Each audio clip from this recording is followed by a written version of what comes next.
Arriving at Central Dome, Keenum and Eno went directly to Major Finland's office. "Hello, Major," said Keenum. "We just come by to tell you goodbye and thank you for all you have done for us during our duty tour." "I'm sorry to see you go," said Major Finland. "Seems like you just got here and now you're leaving already." "Yes, well, time flies when you're busy. And from the reports I've been getting, you've been just that," replied the Major, with a smile. "Yes," said Keenum. "Perhaps I'll write a book about my adventure here on Ob, when I return to Zimnil. I'll call it Odyssey on Ob." They all had a good chuckle over that. Keenum pulled out his badge and special orders he had received from Commander Finloy. As he handed them over to the Major, he said, "Please thank the Commander when he returns for giving me the privilege of being a priority patrolman while I was on duty here. I learned a lot about myself and what it means to have power." "I'm sure you did," replied the Major, "and from what I've heard, power suits you well. I know the things that you did here as a priority patrolman will forever be imprinted on the minds of the Flectons. I've been in contact with the Commander, and he wanted me to congratulate you and thank you for all your good work. He also asked me to tell you that he wants you to keep the Special Patrolman badge as a souvenir of your tour of duty here on Ob. He knows that you will be a great politician one day, and he hopes that you will always remember your duty at this compound. And may I add, I too believe you have a bright future as a politician. I know you will make your DNA father proud." "Thank you, Major, and thank the Commander for me too," said Keenum. "I shall always cherish this gift." With the pleasantries out of the way, Keenum and Eno went down to the transportation spaceport to prepare themselves for the space ride back to Zimnil. They went up to the duty patrolman and asked if their nominal module was loaded and ready. The duty patrolman brought them over to Port 1, where a brand new luxury module was sitting. There was a note taped to the side. Keenum opened the note and read it to Eno.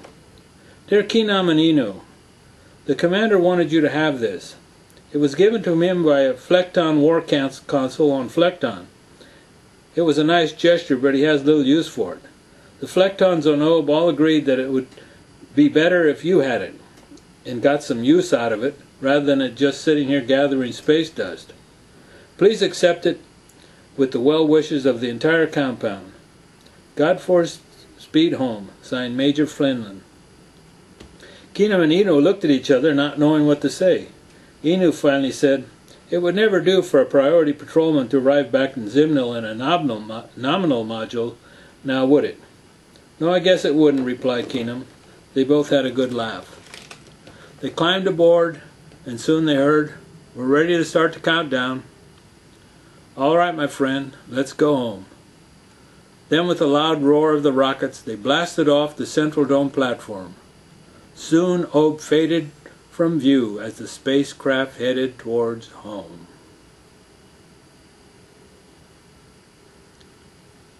The Epilogue.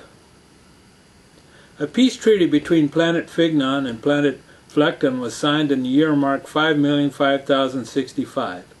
The Planet Patrol compound on planet Ob was shut down a few years later. Zimnil Patrol Headquarters reassigned all the permanent duty patrolmen to the war compound on the planet Magzirium. All the Flectons who had been stationed on Ob returned to their homes, planet Flecton. They all received a substantial retirement and lived their remaining lives in comfort. Fleckmaster Subo managed to bring back to Flecton his extensive collection of paintings. He eventually became director of the Flex Museum of Universal Art. He was instrumental in making that museum one of the finest in that part of the galaxy. His brain was eventually approved for transfer into an electrobody. The Vertons were welcomed as heroes when they returned to their home planet Verton. They were hailed as examples of Verton's traditional values of hard work and tenacity. The Vertons eventually purchased the old maintenance dome, dismantled it, and had it brought back to Verton and rebuilt. A tour of the old dome is a requirement for all Vertons. Keenum's DNA father had managed to get him appointed to the position of Director of Galaxy Studies at the Political Correction Department on Zimno. And before long he was selected to be on the Zimno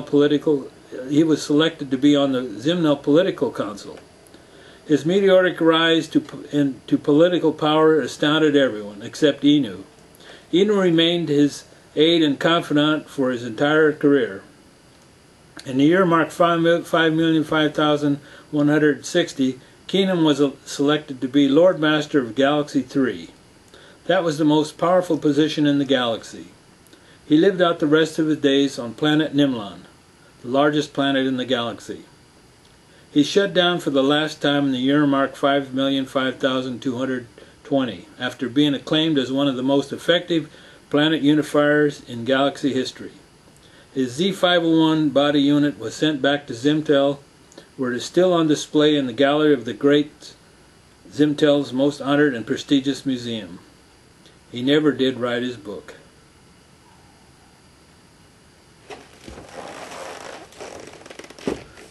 And so ends the Book of Ob. I hope you enjoyed that. Come back next week. I've got, we'll start a new section, a new book of art reading about combining what we saw in the Book of Ob with what the first book of art readings. We'll continue on this subject of the body and the brain. So in the meantime, go to my website, send me an email. See you next week.